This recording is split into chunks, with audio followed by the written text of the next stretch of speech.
آپ بھی جانتے ہیں عبد القادر بلوچ صاحب، آپ وہاں کے گورنر رہ چکے ہیں، پھر سے ایک بار پھر دہشت گردی کی لہر اٹھی ہے. ابھی تک جو ہماری انفارمیشن ہے اس کے مطابق کسی نے اس کو قبول نہیں کیا ہے. آپ اس کو کیسے دیکھتے ہیں؟ کیا آپ اس کو دیکھ رہے ہیں کہ یہ ایک فرقہ وارانہ معاملہ شروع ہو گیا ہے، یا اس کی کڑیاں جو ہیں وہ جا کے دہشت گردی سے جڑتی ہیں؟ بسم اللہ الرحمن الرحیم. مرزا، بنیادی طور پر یہ جو بلوچستان کا مسئلہ ہے یہ ذرا تھوڑا سا کافی کمپلیکس ہے. اس سے پہلے لینڈ آرڈر کا جو پرابلم تھا، دہشت گردی کا تعلق تھا، اس کے دو ڈائریکشن تھے. ایک ڈائریکشن تھا بلوچ قوم پرست کی ریزسٹنس، وہ لگے ہوئے تھے، دہشت گردی کر رہے تھے مرکزی بلوچستان میں اور جنوبی بلوچستان میں. اور اس کے بعد پھر کوئٹہ شہر اور کوئٹہ شہر سے شمال کی طرف اور کوئٹہ شہر کے سراؤنڈنگ میں یہاں پر سیکٹیرین حساب کتاب تھا. ہزارہ کمیونٹی کے اہل تشیع جو ٹارگٹ کیے جا رہے تھے، اور اس کا الزام سپاہ صحابہ کی طرف جا رہا تھا اور ان ایکسٹریمسٹ اسلامک ایلیمنٹس کی طرف جا رہی تھی. یہ دونوں جو معاملات تھے دونوں تقریباً سلجھائے گئے ہیں. میں اتنا کہوں گا کہ کافی حد تک یہ جو سیکٹیرین حساب کتاب ہے وہ کافی حد تک کنٹرول کیا جا چکا ہے، اور ابھی تقریباً 6-7 مہینے سے کوئی خاص واردات ہوا نہیں ہے. بڑی اچھی بات ہے. And the credit must go to the local administration of Quetta city itself. رہ گیا جہاں تک بلوچستان کے جنوب اور مرکز میں بلوچ قوم پرستوں سے ریلیٹڈ جو ٹیررزم سے ریلیٹڈ جو ایکٹیویٹیز تھے، اس کے بارے میں یہ کہوں گا کہ it has been well suppressed. اس کو ٹھیک ٹھاک دبایا گیا ہے، اور وہاں پر سیکیورٹی فورسز کی ڈپلائمنٹ اور انٹیلیجنس ایجنسیز کی جو ڈپلائمنٹ ہے وہاں پر وہ کافی ایفیکٹو ہے. اور اس میں بھی صرف سپریشن کے ساتھ جو ہے نا اس پر تسلی کر کے اور آرام سے بیٹھنا میرے خیال میں مناسب نہیں ہے. اس کی فالو اپ کی ضرورت ہے، اور کسی وقت بھی دشمن اس کا فائدہ اٹھا سکتا ہے. اور ہم جانتے ہیں کہ ہندوستان سے اور ہندوستان کے بعد افغانستان کے راستے سے کافی اسسٹنس آ رہا ہے ان ایلیمنٹس کے لیے جو کہ جن کو الزام دیا جاتا ہے کہ ان معاملات میں اٹیچڈ ہیں. ایک نئی بات آئی جس وقت ٹی ٹی پی والی کہانی، جس کے پی کے میں اور ٹرائبل ایریا میں جب اس کو سپریس کیا گیا، پوری طور پر ان کی تقریباً بے خونی وہاں پر کی گئی، تو انہوں نے ایک نیا ڈائریکشن اپنا ڈھونڈا، اور وہ ڈائریکشن تھا بلوچستان کا شمال. اور ابھی یہ تواتر سے تقریباً پچھلے 1.5 سال سے کوئٹہ شہر اور شمال کی طرف لورالائی میں، زوب میں، کوئٹہ پراپر میں، کچلاخ کے علاقے میں، چمن کے علاقے میں، یہاں پر یہ متواتر جو ہے نا یہ دھماکے ہو رہے ہیں، لوگوں کی قیمتی جانیں ضائع ہو رہی ہیں. اور اس کے بارے میں رسپانسبلٹی بھی ہوئی، ٹی ٹی پی والے قبول کرتے ہیں، کبھی داعش والے قبول کرتے ہیں. آپ کا یہ خیال ہے کہ جو ایک آپریشن ہوا، اگر میں آپ کی بات سمجھی ہوں، خیبر پختونخوا میں، سابق فاٹا میں، ادھر سے نکل کے پھر یہ آئے ہیں بلوچستان کے اندر، شمالی جنوبی بلوچستان کے اندر. ایک منٹ اور دے دیجئے، میں 1 منٹ میں ذرا تھوڑا سا اپنی اس آرگومنٹ کو تھوڑا سا میں فائنل کروں. میں سمجھتا ہوں کہ ٹرائبل ایریا میں اور کے پی کے میں وہاں پر بڑا ایفیکٹو قسم کا میکانزم گراؤنڈ پہ ڈالا گیا ہے. سیکیورٹی فورسز نے، عام فورسز نے وہاں جو ڈپلائمنٹ اس کی بھی وہاں پر کوئی زیادہ ان کے چانسز نہیں ہے. یہ ایک ولنریبل سائیڈ تھا شمالی بلوچستان کا اور کوئٹہ کا.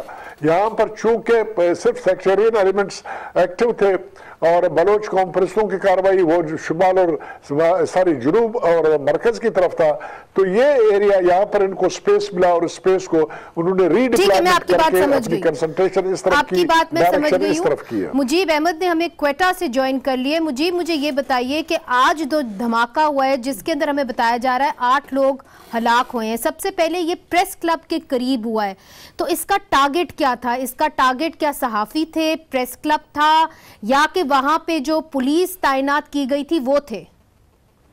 منیزے، یہ چیزیں دیکھنے کی ہیں. جو ہماری بات ہوئی ہے پولیس حکام سے، ان کا یہ کہنا ہے کہ یہ خودکش حملہ آور شارع اقبال سے آیا اور یہ پریس کلب کی طرف جانا چاہتا تھا، جہاں پہ اہل سنت والجماعت کا یوم حضرت ابوبکر صدیق کے حوالے سے ایک مظاہرہ چل رہا تھا. اور جب پولیس نے اسے انٹرسیپٹ کیا، روکا ہے، اس سے پوچھ گچھ کرنے کی کوشش کی ہے، تو اس نے خود کو اڑا لیا. پولیس کے اس ورژن سے لگتا ہے کہ اس کا ٹارگٹ وہ مظاہرین تھے جو وہاں پہ مظاہرہ کر رہے تھے اور وہ ریلی کی شکل میں پہلے وہاں سے آئے تھے. لیکن ماضی کو اگر آپ دیکھیں تو یہاں پہ جتنے بھی کلیم کیے جاتے رہے ہیں وہ Afghanistan related T T P یا داعش کی جانب سے کلیم کیے جاتے رہے ہیں, اور جو طریقہ واردات ہے یہ بھی ان کا ہے. جنوری کے 2 دھماکوں کو ہی لے لیجئے, ایک ٹی ٹی پی نے, کلعظم ٹی ٹی پی نے کلیم کیا, ایک داعش نے کلیم کیا. مگر آج کے دھماکے نے تو کسی نے کلیم نہیں کیا آج کے دھماکے کو. اس وقت تک کلیم نہیں آیا, لیکن جو انداز ہے اس سے یہی لگتا ہے کہ یہ ٹارگٹ پولیس ہی تھی, کیونکہ یہ انٹرسیپشن صرف ایک جگہ پر نہیں 2 جگہ پر ہے, لیکن 2 راستے اس کے اور بھی ہیں. اگر خودکش حملہ آور نے مظاہرین تک پہنچنا تھا تو پھر وہ ان راستوں سے کیوں نہ آیا جس پہ پولیس کھڑی نہیں تھی. اچھا, مگر مجیب اگر میں آپ کی بات صحیح سمجھی ہوں تو یہ سیکٹیرین نہیں ہے اس کی نوعیت. آپ تو بڑا جو آپ اشارہ اس طرف کر رہے ہیں کہ یہ ٹارگٹ جو ہیں یہ سیکیورٹی فورسز ہوئے ہیں, پولیس جو ہے وہ ٹارگٹ پہ تھی. جی بالکل منیزہ, سیکٹیرین تو یہ ہے ہی نہیں, قطعی اس کو اس رنگ میں نہیں لے جانا چاہیے. لیکن جو ماضی ہم دیکھتے آ رہے ہیں, جو طریقہ واردات ہے, اس میں یہی لگتا ہے کہ ایک راستہ ایسا تھا جہاں سے خودکش پہنچ سکتا تھا مظاہرین تک. ٹھیک, میں آپ کی بات سمجھ گئی ہوں, بہت بہت شکریہ مجیب. حمداللہ صاحب, اب جس طرح مجیب بھی بتا رہے ہیں, قادر بلوچ صاحب بھی کہہ رہے ہیں کہ جی طالبان اگر وہاں سے نکل کے سابق فاٹا سے اب بلوچستان اگر آ گئے ہیں اور ان کی جو توپوں کا رخ ہے اب پولیس کی طرف ہو گیا ہے, تو آپ کیا سمجھتے ہیں, چونکہ آپ کی لیڈرشپ کے اوپر بھی حملے ہوئے ہیں, کہ پھر سے ایک لہر اٹھی ہے بلوچستان کے اندر, یا یہ اکا دکا واقعہ ہے؟ بسم اللہ الرحمن الرحیم. بہت شکریہ منیزہ بہن. سب سے پہلے تو میں جو آج ایک افسوسناک سانحہ ہوا ہے جس میں میری معلومات کے مطابق 2 درجن سے زیادہ افراد شہید ہو گئے اور 50 کے یا 40 کے قریب افراد زخمی ہوئے ہیں. تو آپ کی اطلاعات جو ہے اس کے اندر زیادہ لوگ مارے ہیں, آپ 24 کا فگر بتا رہے ہیں. بالکل, میں 22 کا فگر بتا رہا ہوں. تقریباً 22 افراد یا 24 افراد شہید ہو چکے ہیں اور 40 اور 50 کے قریب افراد زخمی ہو چکے ہیں. آفیشل فگر ابھی 8 پہ ہی ہے. وہ آفیشل فگر ہمیشہ کم آتا ہے. تو لہٰذا سب سے پہلے تو اس دھماکے کی شدید الفاظ میں مذمت کرتا ہوں. بالکل کرنی چاہیے. اور ساتھ حکومت کی نااہلی پر, حکومت کی نالائقی پر اور حکومت کی رٹ نہ ہونے پر ان کا بھی شدید الفاظ میں مذمت کرتا ہوں. آج ثابت ہوا کہ بلوچستان میں اگر ڈیولپمنٹ میں جام کمال صاحب کی حکومت نے کوئی کمال نہیں دکھایا, انہوں نے ہیلتھ اور ایجوکیشن میں کوئی کمال نہیں دکھایا, انہوں نے بے روزگاری ختم کرنے میں کوئی کمال نہیں دکھایا, انہوں نے مہنگائی ختم کرنے میں کوئی کمال نہیں دکھایا, انہوں نے جب برفباری ہوئی جو نقصانات ہوئے اس میں ازالہ کی صورت میں کوئی کمال نہیں دکھایا. آج یہ ثابت ہوا جنوری سے یا اس سے پہلے جو ہم دیکھ رہے ہیں, یہ کہ بعض دیگر دھماکے ہوتے ہیں, اس میں درجنوں افراد شہید ہو جاتے ہیں. آج تک اس حکومت نے کیا کارروائی کی, کس کس کو پکڑا, کس کی گرفتاری ہوئی, کہاں تک ان کی رسائی ہوئی, یہ جو جگہ ہے جو ابھی تک جہاں تک ہمیں معلوم ہے کسی کی گرفتاری نہیں ہوئی, اور ہم مجیب سے پھر سے بات کریں گے, اس سے پوچھیں گے کہ کن کن کی گرفتاری ہوئی. یہ آپ نے اہم سوال کیا ہے, میں بات پوری کر لوں, ٹھیک ہے نا. اور یہ جو جہاں دھماکہ ہوا ہے نا, جیسے مجیب بھائی نے کہا کہ اگر وہ خودکش ہے تو وہ کہاں سے آیا, کیسے آیا, کن کن راستوں کو انہوں نے اپنایا, وہ اس راستے سے کیوں آیا جس راستے سے جہاں پولیس کرے, وہ اگر ان کا ٹارگٹ اہل سنت والجماعت تھے تو دوسرا راستہ بیتا وہاں سے ان کو ٹارگٹ کر سکتے تھے. ٹارگٹ ان کے پولیس والے, تو میں یہی کہہ رہا ہوں نا, لیکن جو میں سن رہا ہوں وہ اس کو ایک فرقہ وارانہ شکل دی جا رہی ہے نا.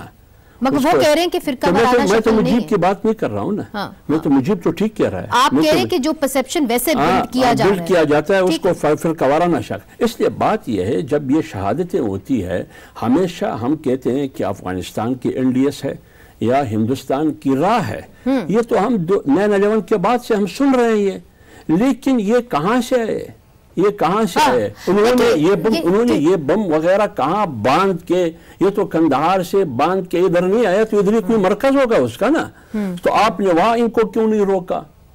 آپ کی وہ جو خبر رساں ایجنسیاں ہیں وہ کیوں وہاں تک نہ پہنچ سکے؟ اب سوال یہ ہے کہ لوگ لاشیں اٹھاتے ہیں بھی ڈرتے ہیں, اگر اپنے لاشوں کے بارے میں لواحقین سوالات اٹھاتے ہیں حکومت پر تو بھی ڈرتے ہیں کہ ہمارے خلاف انکاری ہوگی. اب لوگ اتنے خوف زدہ اور مرعوب ہے کہ رونے کے علاوہ ان کے پاس کچھ بھی نہیں ہے، اور حکومت مداوع نہیں کر سکتے. اب کرے کیا؟ کہاں وہ فریاد کہاں لے کے جائے؟ لیکن اگر یہ صورتحال جاری رہی منظر بین، یہ درد اور یہ آہ سب کو لے ڈوبے گی. اچھا، جو آپ نے باتیں کی ہے نا، اس کا جواب ہم صداقت علی عباسی سے لیں گے، مگر اس سے پہلے صداقت صاحب آپ کی جانب آؤں.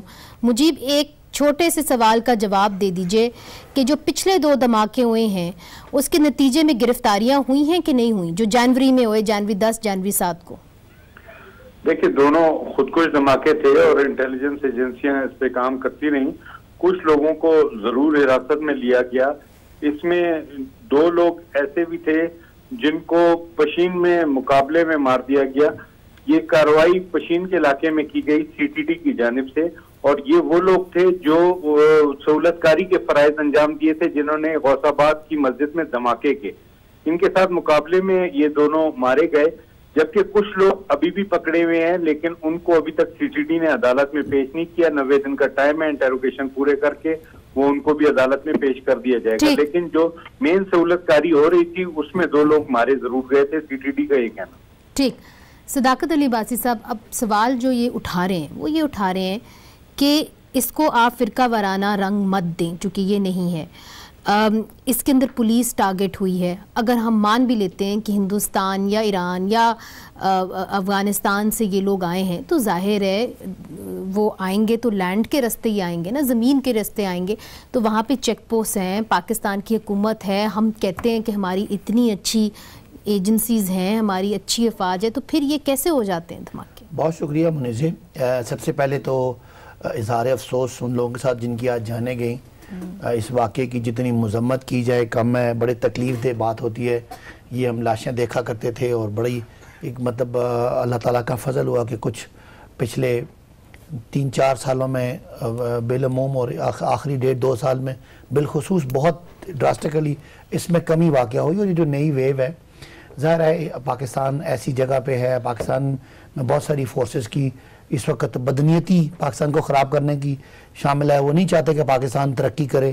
کچھ اندرونی فورسز ہیں، کچھ بیرونی فورسز ہیں، اور مل ملا کے ہے. بہرحال یہ ایشو ہے اور بڑا ہی پاکستان نے بہت قربانیاں دے کے 1 لاکھ کے قریب ہم نے جانے دے کے اس دہشت گردی کے اس اجزا کو قابو کیا تھا، اور اس کا سر دوبارہ نہیں اٹھنا چاہیے. اور اس کے لیے جو سیکیورٹی ایجنسیز جہاں جہاں ان کی ذمہ داری ہے وہ اپنا کام کر بھی رہے ہیں. بات اصل میں یہ ہے کہ یہ پہلا دھماکہ تو نہیں ہوا نا اس سال کوئٹہ کے اندر، یہ تیسرا بڑا دھماکہ ہے. دیکھیں نا، 10 جنوری کو جو دھماکہ ہوا جس کے اندر 15 سے زائد لوگ جو ہیں وہ مارے گئے، پھر 7 جنوری کو اس سے پہلے ہوا FC کے اوپر، اور جو 10 جنوری کے اندر ہوا ہے اس کے اندر تو پولیس اہلکار ایک مارے گئے. میں کہہ رہا ہوں کہ اگر کسی کا کوئی خالی ایک زخمی بھی ہونا تو واقعہ وہ بھی بہت بڑا ہے. کوئی بے گناہ بندہ زخمی ہو. اور کوئٹہ کے ایک ایسی مین روڈ کے پر ہوا ہے جو وہاں پہ ایسا نہیں ہے. یہاں پہ آپ کو پتہ ہے بالکل ریڈ زون کے قریب ہے. یہ IG پولیس کی بیک سائڈ ہے. دیکھیں نا یہاں پہ کمشنر آفس کے دفتر کے ساتھ میں تو یہ سیکریٹریٹ کے بیک سائڈ پہ یہاں اسمبلی بھی ہے، یہاں ہائی کورٹ بھی ہے. دیکھیں میں آپ کو بتاؤں، آپ بات کرتے ہیں بلوچستان کی، یہاں ہمارے میریٹ میں دھماکے ہوئے ہیں، یہاں اسلام آباد میں دھماکے ہوئے ہیں. میں یہ نہیں کہتا کہ اس کو ہم جواز بنائیں اور یہ بھی اس میں سیاست نہ نکالیں. پاکستان کا یہ قومی ایک مسئلہ ہے. اس قومی مسئلے کو کسی پارٹی لائن سے ہٹ کے نہ میں PTI کو نہ میں جام کمال کو نہیں سوال پوچھیں. سوال میں نہیں، پولیس انکاؤنٹر میں وہ بتا رہے ہیں کہ جی انکاؤنٹر میں پولیس مقابلے میں نہیں رہا کہ یہ کوئی یہ ہمارے ملک کے پورے نظام کا یہ فیلئر ہے. ایک بھی بندے کی جان جاتی ہے وہ تو ہے، لیکن ہم کیا کر سکتے ہیں؟ کیا پاکستان نے اس جنگ کو کتنی مشکلوں سے لڑا ہے. آج ہم اللہ کے فضل سے نیئرلی وی آر سکسیسفل. یہ جو اٹھی ہے لہر، اس کا ظاہر سیکیورٹی ادارے اس پہ کریں گے. میں بیٹھ کے جیسا انہوں نے بات کی کہ جی اب یہ ہو گیا اور نائل ہو گیا اور یہ ہو گیا، یہاں تو مطلب ہزاروں کی ہم نے لاشیں اٹھائی ہیں. تو بہرحال یہ مسئلہ ہے، اس مسئلہ کا ذمہ دار اور اس کا تکلیف آپ کو بھی ہے، مجھے بھی ہے، ان کو بھی ہونی چاہیے. یہ سیاست اگر نہ کریں، اور پاکستان کو ڈی اسٹیبلائز کرنے کے لیے کچھ اندرونی فورسز بھی ہیں،